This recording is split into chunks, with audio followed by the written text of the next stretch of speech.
सुबह के ठीक 7:45 हुए थे। ताकामात्सु हाई स्कूल का गलियारा अभी पूरी तरह आबाद नहीं हुआ था।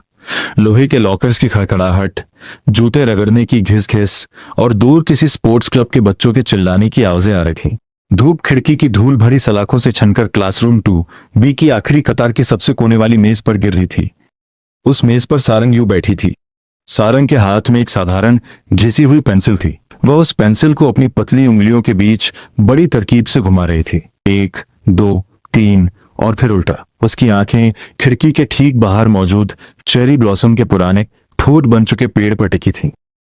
पेड़ की एक सूखी टहनी हवा के हर झोंके के साथ खिड़की के शीशे पर हल्की सी खरोच मारती थी। Cut cut cut.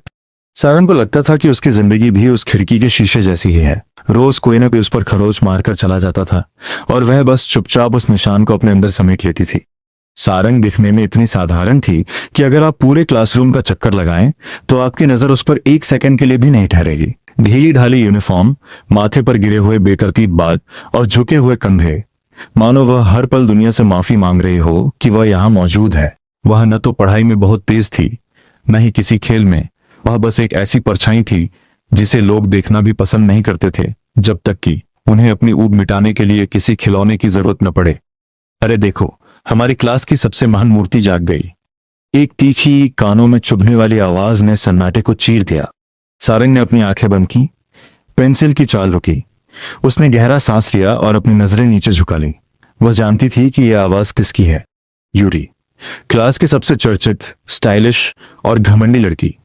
उसके पीछे उसकी 2 6 सहेलियां खड़ी थीं, जो हर बात पर ऐसे हंसती थीं मानो यूरी के मुंह से निकला हर शब्द कोई ब्रह्मांडीय सत्य हो। यूरी के लंबे लाल नील पॉलिश लगे नाखून सारंग की मेज पर जोर से थपथपाए।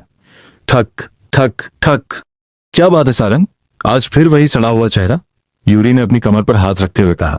तुम्हें देखकर ही मेरा मूड खराब हो जाता है। बताओ, सुबह सुबह इस तरह बैठकर किसका मातम मना रही हो? सारंग ने कोई जवाब नहीं दिया।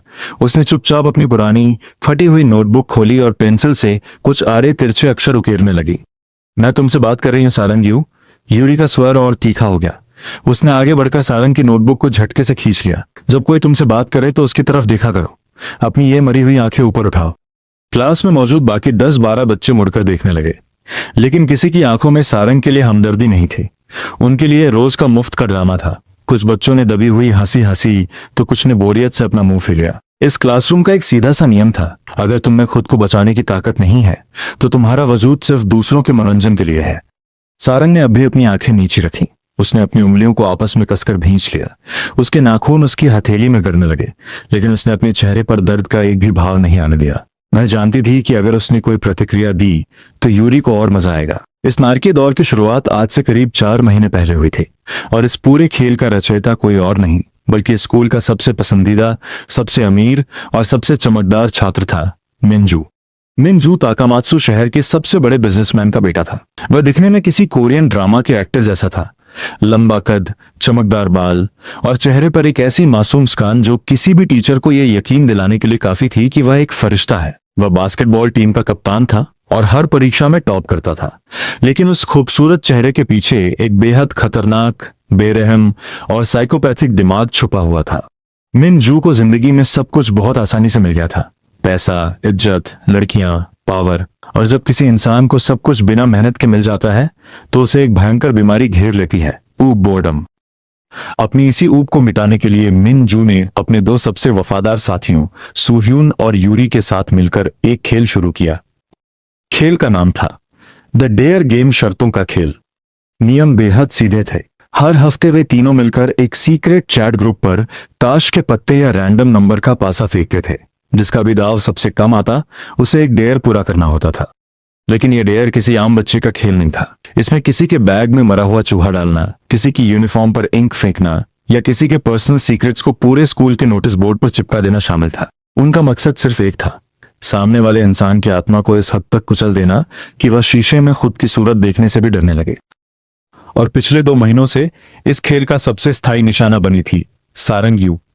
सारंग का चुनाव उन्होंने बहुत सोच समझकर किया था। सारंग के माता पिता सालों पहले एक दूसरे से अलग हो चुके थे। वह एक छोटे से सीलन भरे किराए के कमरे में अकेली रहती थी। उसका कोई दोस्त नहीं था, कोई भाई बहन नहीं था और न ही कोई ऐसा इंसान जो दिन खत्म होने के बाद उससे पूछे कि आज तुम्हारा दिन कैसा रहा। जब पहली बार सू ह्यून ने मिनजू के कहने पर सारंग की पीटी किट को वॉशरूम के कमोड में डुबोया था तो सारंग वही नहीं थी। उसने चुपचाप उस भीगी हुई किट को पॉलिथीन में डाला और घर ले आई। उसने सोचा था कि अगर वह कोई रिएक्शन नहीं देगी तो ये लोग बोर हो जाएंगे और आगे बढ़ जाएंगे, लेकिन वह गलत थी, बहुत गलत। मिनजू के लिए सारंग का ना रोना, ना चिल्लाना और न ही प्रिंसिपल से शिकायत करना एक चुनौती बन गया। मिनजू को लगा कि यह लड़की अंदर से पूरी तरह खाली है और वह देखना चाहता था कि इस खालीपन के अंदर कितना दर्द भरा जा सकता है। दोपहर के 1 बज रहे थे। लंच ब्रेक की घंटी बज चुकी थी। क्लास के ज्यादातर बच्चे हंसते खेलते हुए कैंटीन की तरफ भाग गए थे। क्लासरूम में केवल 3-4 बच्चे ही बचे थे जो अपने अपने डेस्क पर बैठकर खाना खा रहे थे। सारंग ने अपनी मेज के नीचे से अपना पुराना प्लास्टिक का लंच बॉक्स निकाला। उसमें उबले हुए चावल और थोड़ी सी सूखी सब्जियां थी। वह अभी पहला निवाला मुंह में डालने ही वाली थी कि क्लासरूम का भारी लकड़ी का दरवाजा एक जोरदार धमाके के साथ खुला। धड़ाक। मिनजू अंदर दाखिल हुआ। उसके एक हाथ में बास्केटबॉल थी जिसे वह जमीन पर टप्पा खिला रहा था और दूसरे हाथ में सोडे की एक ठंडी कैन थी। उसके ठीक पीछे सू ह्यून चल रहा था। सू ह्यून का चेहरा थोड़ा उड़ा हुआ था, मानो वह अंदर ही अंदर किसी तनाव में हो। मिनजू ने बास्केटबॉल को क्लास के कोने में फेंका और सीधे सारंग की डेस्क की तरफ बढ़ा। उसके जूते फर्श पर एक अजीब सी गूंज पैदा कर रहे थे। हे सारंग, मिनजू ने बड़ी आत्मीयता से कहा, मानो वह अपनी किसी पुरानी दोस्त से मिल रहा हो। आज मौसम कितना गर्म है ना? लंच में सिर्फ सूखे चावल खा रही हो, गला नहीं सूखता तुम्हारा? सारंग ने अपने हाथ में पकड़ी चम्मच को कसकर पकड़ लिया। उसका दिल सीने के भीतर किसी जंगली जानवर की तरह पसलियों से टकराने लगा।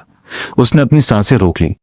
मिनजू ने पीछे मुड़कर सू ह्यून को देखा। सू ह्यून, याद है ना, आज सुबह का ताश का पत्ता तुम हारे थे। सू ह्यून ने अपना थूक निगला।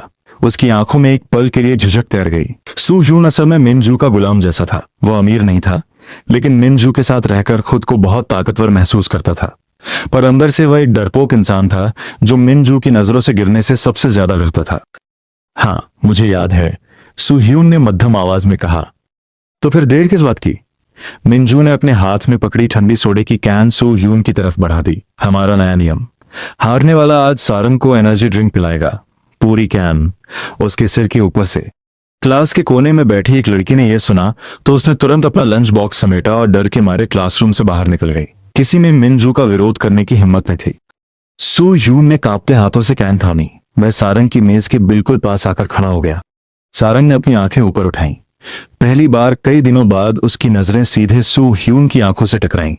सारंग की आंखों में डर नहीं था, न ही कोई गिड़गिड़ाहट थी। वहां केवल एक गहरा अंतहीन सन्नाटा था। उस सन्नाटे को देखकर सू ह्यून का हाथ एक सेकंड के लिए कांप गया। क्या हुआ सू ह्यून, कांप क्यों रहे हो? क्या तुम दांव से पीछे हट रहे हो? पीछे से मिनजू की ठंडी खतरनाक आवाज गूंजी। मिनजू की आवाज सुनते ही सू ह्यून का डर गुस्से में बदल गया। उसने अपनी ही हिचकिचाहट का गुस्सा सारंग पर निकालने का फैसला किया। उसने कैन का ढक्कन झटके से खोला, फिज़्ज़ज़, और अगले ही पल उसने उस ठंडे मीठे चिपचिपे काले सोडे को सारंग के सिर के ठीक ऊपर उड़ेल दिया। छपाक। ठंडा तरल सारंग के बालों पर गिरा। सोडा उसके माथे से बहता हुआ उसकी आंखों में घुस गया। एक तीखी भयंकर जलन हुई। सारंग ने अपनी आंखें भींच ली। सोडा उसकी नाक में गया। उसकी गर्दन से होता हुआ उसकी साफ सुथरी यूनिफॉर्म के अंदर छाती तक बहने लगा। उसकी यूनिफॉर्म का सफेद कपड़ा पल भर में भूरा और चिपचिपा हो गया। सोडा उसकी मेज पर खुले रखे लंच बॉक्स में भी गिर गया। उसके उबले हुए चावल उस काले केमिकल में तैरने लगे। ओ हा हा हा हा, मिनजू जोर जोर से हंसने लगा। उसने अपनी जेब से फोन निकाला और सारंग की हालत की तस्वीरें खींचने लगा। अरे वाह सू ह्यून, क्या सटीक निशाना था? देखो तो सही, हमारी सारंग अब कितनी फ्रेश लग रही है। यूरी, जो अभी अभी दरवाजे पर आकर खड़ी हुई थी, ताली बजाते हुए हंसने लगी। ईव, कितनी गंदी बदबू आ रही है। सारंग, तुम्हें तो वैसे भी नहाने की जरूरत थी, सोडे से ही सही थोड़ा साफ तो हो गई। सारंग चुपचाप बैठी रही। सोडे की भारी मीठी गंध उसकी सांसों में भर गई थी। उसकी पलकों से सोडे की बूंदें टपक कर उसकी मेज पर गिर रही थीं। टप टप टप। उसने अपने हाथ से अपनी आंखों को पोंछा। उसकी आंखें लाल हो चुकी थीं, लेकिन उसने अपने मुंह से एक चीख भी नहीं निकाली। उसने अपनी आस्तीन से अपने चेहरे को साफ किया और धीरे से उठी। उसके उठते ही मिनजू की हंसी थोड़ी धीमी हुई। वह सारंग के चेहरे को गौर से देखने लगा। वह कोई रोने की आवाज ढूंढ रहा था, कोई आंसू देखना चाहता था, लेकिन सारंग का चेहरा एक पत्थर की तरह सख्त था। सारंग ने बिना कुछ कहे अपना लंच बॉक्स उठाया, उसे डस्टबिन में फेंका और क्लासरूम से बाहर निकल गई। उसके पीछे मिनजू, और यूरी का ठहाका गूंजता रहा, लेकिन सू ह्यून बस अपनी खाली कैन को देखता रह गया। उसके हाथों में अभी भी अजीब सी घबराहट थी। ताकामात्सु हाई स्कूल का दूसरा हफ्ता शुरू हो चुका था। क्लासरूम 2B की हवा में एक अजीब सा खिंचाव और भारीपन घुला हुआ था। बाहर आसमान में काले भूरे बादल घिरे हुए थे और कमरे के अंदर पंखे की धीमी चरमर चरमर आवाज के अलावा केवल सन्नाटा पसरा था। सारंग यू अपनी सीट पर बैठी थी। उसकी नजरें अपनी खुली हुई किताब पर थीं, लेकिन उसका पूरा ध्यान कमरे के दूसरे कोने में चल रही हलचल पर था। सारंग अब केवल सहने वाली लड़की नहीं थी। उसने एक बाज की तरह अपने शिकार की हर एक हरकत पर नजर रखना शुरू कर दिया था। उसने पिछले कुछ दिनों में एक बहुत महत्वपूर्ण बात सीखी थी। ताकतवर दिखने वाले लोग अक्सर अंदर से सबसे ज्यादा खोखले होते हैं। मिनजू का पूरा दबदबा इस बात पर टिका था कि उसके दो चमचे सुह्यून और यूरी उसकी हर सही गलत बात पर हाँ में हाँ मिलाते थे। सारंग जानती थी कि अगर वह इस त्रिकोण ट्रायंगल को तोड़ना चाहती है तो उसे सबसे पहले सबसे कमजोर कोने पर चोट करनी होगी, और वह कमजोर कोना था सुह्यून। सुह्यून दिखने में लंबा चौड़ा था, लेकिन उसका दिमाग बहुत शक्की और डरा हुआ रहता था। वह अपनी हैसियत से ज्यादा बड़े सपने देखता था। उसे ब्रांडेड जूते, महंगे गैजेट्स और अमीर बच्चों जैसा दिखने का बहुत शौक था। इसी शौक को पूरा करने के लिए उसने इंटरनेट पर ऑनलाइन सट्टेबाजी और गेमिंग ऐप्स में भारी पैसा गंवा दिया था। वह पैसे जुटाने के लिए जूनियर बच्चों से दागीरी करके पैसे ऐंठता था। सारंग ने अपनी ब्लैक नोटबुक में यह सब दर्ज कर लिया था। सुबह के 10 बज रहे थे। पहली घंटी बजने के बाद टीचर क्लास से चले गए थे। अगले पीरियड में 10 मिनट की देरी थी। क्लास के बच्चे आपस में बनाकर बातें कर रहे थे। मिंजू अपनी डेस्क पर पैर फैलाकर बैठा हुआ था। उसके हाथ में एक नया बेहद महंगा स्मार्टफोन था, जिसे वह हवा में उछाल उछाल कर पकड़ रहा था। उसके चेहरे पर वही पुरानी घमंडी मुस्कान थी। अरे सुह्यून, मिंजू ने थोड़ा तेज आवाज में पुकारा, जरा कैंटीन से जाकर मेरे एक आइस कॉफी ले आओ, और हाँ, बिल मेरे नाम पर मत फाड़ना, अपने पास से दे देना। कल का दांव तुम्हारे थे, याद है ना? पूरी क्लास के सामने मिंजू का यह हुक्म देना कोई नई बात नहीं थी।